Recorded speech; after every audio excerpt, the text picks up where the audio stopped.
Hello, friends, and thanks for joining me again here in the channel. If you followed this channel for any length of time, you'll know that this summer my friend Gordon had purchased a Plum Cove Studios generic electric locomotive from the owner of the Millbrook Railroad. The Plum Cove GE is a great starter locomotive in the ride-on hobby. It's very lightweight and portable, and it's electric, so it's fairly simple to use. Charge up a couple batteries, throw it in the trunk of your car or the bed of your pickup, and drive to a friend's house or a club track. Unfortunately, these engines are out of production now, and the business was sold to another individual, so they're becoming made of unobtainium at this point. After attending a few runs this summer after he purchased it, we really got to have a lot of fun in this hobby, and I decided that I wanted to get a locomotive of my own. And coincidentally, Gordy had purchased a collection that included another Plum Cove GE and several riding cars and a few other things like a caboose and accessories. I ended up making a deal where I purchased the locomotive and the steel riding car. I also purchased another car too for my daughter to ride in. So I have two cars and the locomotive. I had to build some rack storage to store them in the shed next to the rail cars. And once that was built and the cars were brought over, I brought the locomotive back. And I wasn't a big fan of the paint scheme that was on it, so I decided to do a modified Boston and Maine Bluebird scheme using a little bit of artistic license. And I spent a little bit of time in the paint shop repainting the cab.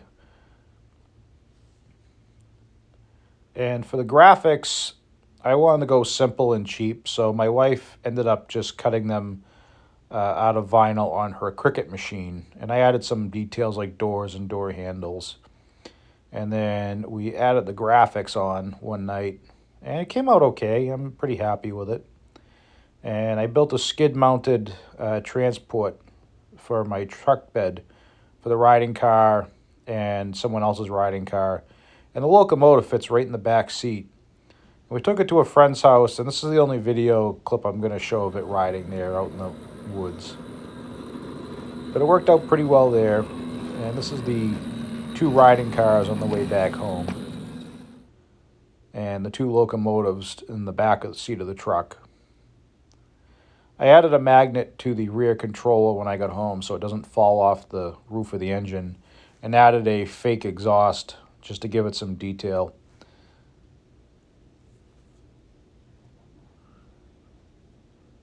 And then I got a little panel track in the train room so that it can sit down there out of the way and be charged. But it's also on display. Gordy had built a three-spot riding car hauler and locomotive hauler for his truck. And we got invited up to the original Plum Cove Studios. The owner had invited us up to take a ride and look at the shop. And we were absolutely very thankful for that opportunity to see where these locomotives came from. And with that, I'm going to say enjoy this video, and thank you to Sam for the invitation up today. Have a good day, stay safe, stay healthy, and thanks for watching.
other people. As long as that means you don't have a huge crowd.